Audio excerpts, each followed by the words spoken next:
Hello and नमस्ते। अर्चनाज creative canvas में आपका बहुत बहुत स्वागत है। दिवाली बस कुछ ही दिनों दूर है और घर की सभी होम मेकर्स दिवाली की तैयारी में जोर शोर से लगी होंगी, पर अक्सर ऐसा होता है कि साफ़ सफाई को लेकर हम कभी कभी काफ़ी प्रेशर में आ जाते हैं और हम इतने ज़्यादा बिजी हो जाते हैं कि फेस्टिवल को एंजॉय करने का टाइम ही नहीं निकाल पाते हैं। अगर आप चाहते हैं कि आपकी दिवाली क्लीनिंग स्ट्रेस फ्री हो और स्मूथली चले तो आपको सबसे पहली एक प्लानिंग बनानी पड़ेगी। एक नोटबुक में आप दिवाली चेकलिस्ट ज़रूर बनाइए, जिसमें घर की साफ़ सफाई, शॉपिंग, डेकोरेशन, जो भी चीज़ आप करना चाहते हैं उन सारी चीज़ों को आप उसमें लिख लीजिए और जैसे जैसे आप उन चीज़ों को करते जाएंगे उनको टिक मार्क करते जाइए। इससे हमें पता चल जाएगा कि हमने अब तक कौन कौन सा काम किया है और कौन कौन सा काम बाकी है, और इस तरह से नोट डाउन करके हम जब अपना काम ख़त्म करते हैं तो लास्ट मिनट का स्ट्रेस भी दूर हो जाता है। दिवाली का मतलब सिर्फ डेकोरेशन या लाइट लगाना ही नहीं होता, बल्कि घर के हर कॉर्नर को क्लीन और ऑर्गेनाइज बनाना भी होता है। मुझे लगता है अगर हम एक एक दिन में छोटी छोटी जगह को ऑर्गेनाइज करते रहें तो फेस्टिवल सीजन के टाइम कोई भी प्रेशर फील नहीं होता। बस एक छोटी सी शुरुआत ही काफ़ी होती है।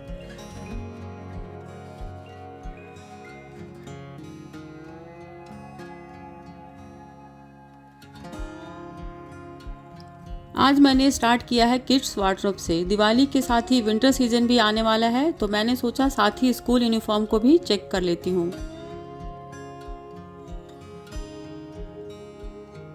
मैंने वार्डरोब के सब कपड़े बाहर निकाले ताकि क्लियरली देख सकूं कि कौन सा कपड़ा फिट हो रहा है और कौन से छोटे हो गए हैं।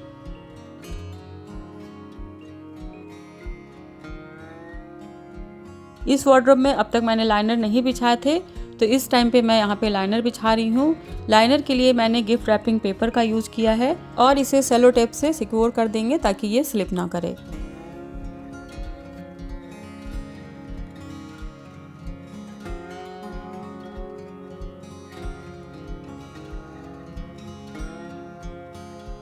मैंने किड्स वार्डरोब में कस्टम ड्रॉर्स बनवाए हुए हैं। इस वजह से मुझे ज़्यादा ऑर्गेनाइजर की ज़रूरत नहीं पड़ती है। हर चीज़ अपनी जगह पर परफेक्टली सेट हो जाती है। इस ड्रॉर में मैं उन कपड़ों को रखती हूँ जो कभी कभी यूज़ होते हैं, और जब भी किसी जगह को ऑर्गेनाइज करें तो छोटे छोटे सेक्शन को करना चाहिए। जैसे पहले इस ड्रॉर को मैं ऑर्गेनाइज करूँगी क्योंकि मुझे पता होता है कि इसमें मैं किन कपड़ों को रखती हूँ। एक साथ सारे वार्डरोब को बाहर निकाल देंगे और तब काफ़ी मुश्किल होता है। इस तरह से मुझे यहाँ की ऑर्गेनाइजेशन के लिए ऊपर वाला स्पेस मिल गया। इसके कपड़े मैं वहाँ पे रख दी। तो इस तरह से आप छोटे छोटे सेक्शन करेंगे तो आपको स्पेस की दिक्कत नहीं होगी। अब जैसे कि दिवाली आ रही है तो हम त्यौहार में ट्रेडिशनल ड्रेस पहनते हैं, तो मैंने अपने हस्बैंड के, बेटे के जो भी ट्रेडिशनल कपड़े होते हैं, कुर्ते पजामे, इन सब चीज़ को भी सामने ही रख दिया है ताकि एंड मोमेंट पे हमें ज़्यादा ढूंढना ना पड़े। और जैसे ही दिवाली ख़त्म होती है विंटर सीज़न भी आ जाता है तो उसका भी प्रिपरेशन थोड़ा थोड़ा ज़रूर कर लेना चाहिए। तो मैंने अपने बेटे के लोअर और फुल टी शर्ट कुछ इसी ड्रॉर में रख दिए हैं ताकि स्टार्टिंग की सर्दी हो तो वो यूज कर सके।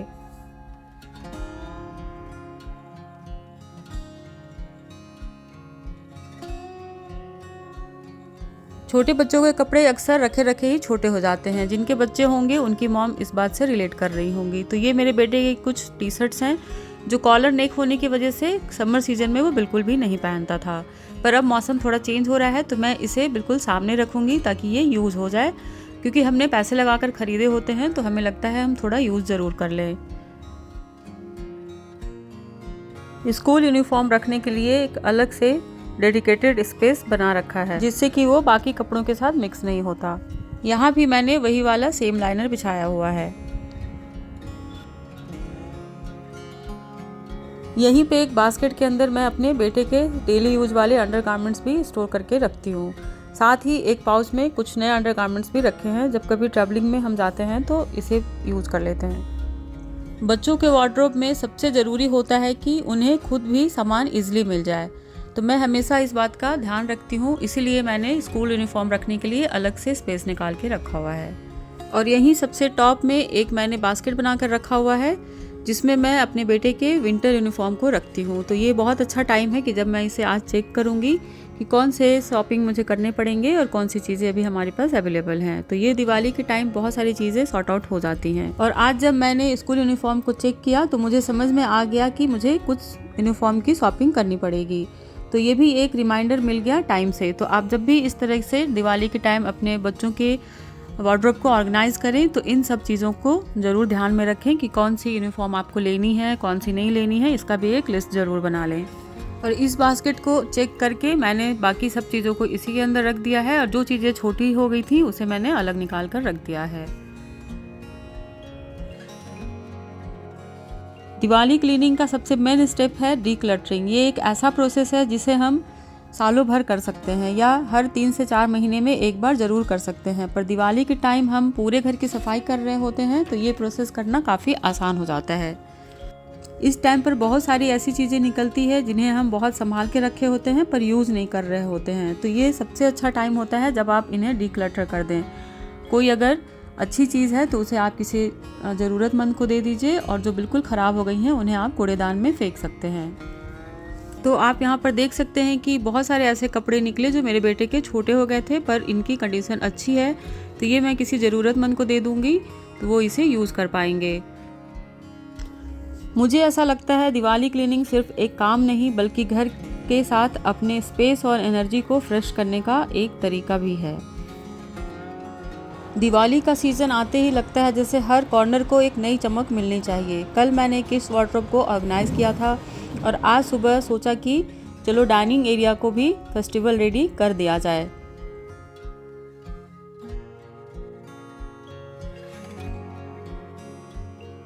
मैंने सोचा इस बार अपनी डाइनिंग चेयर्स को भी अच्छे से क्लीन कर देती हूँ क्योंकि टाइम के साथ इन पर बहुत सारे स्टेन और डस्ट इकट्ठे हो गए हैं।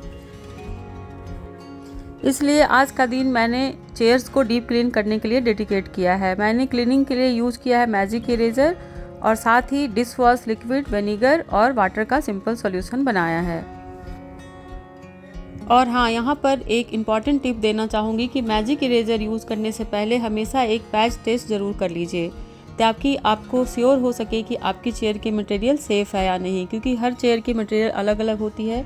मेरे केस में तो रिज़ल्ट अमेजिंग रहे, तो ये मुझे काफ़ी पसंद आया। आप डिफरेंसेस खुद देख सकते हैं। जहाँ मैंने मैजिक इरेजर से क्लीन किया वो बिल्कुल साफ़ हो गया है और नीचे वाला पार्ट कितना ज़्यादा गंदा दिख रहा है।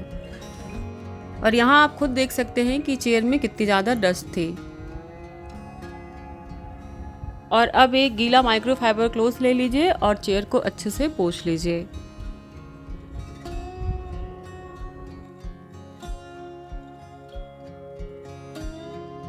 आप इन दोनों चेयर्स को देखिए, जिसे मैंने मैजिक इरेजर से क्लीन किया है वो बिल्कुल साफ़ और चमक रही है और जिसे नहीं किया है वो उसमें काफ़ी ज़्यादा स्ट्रेन दिख रहे हैं। तो सेम प्रोसेस से सभी चेयर्स को क्लीन कर लिया है। मैजिक इरेजर ईजिली आपको ऑनलाइन भी मिल जाएगा या ऑफलाइन भी मिल जाता है।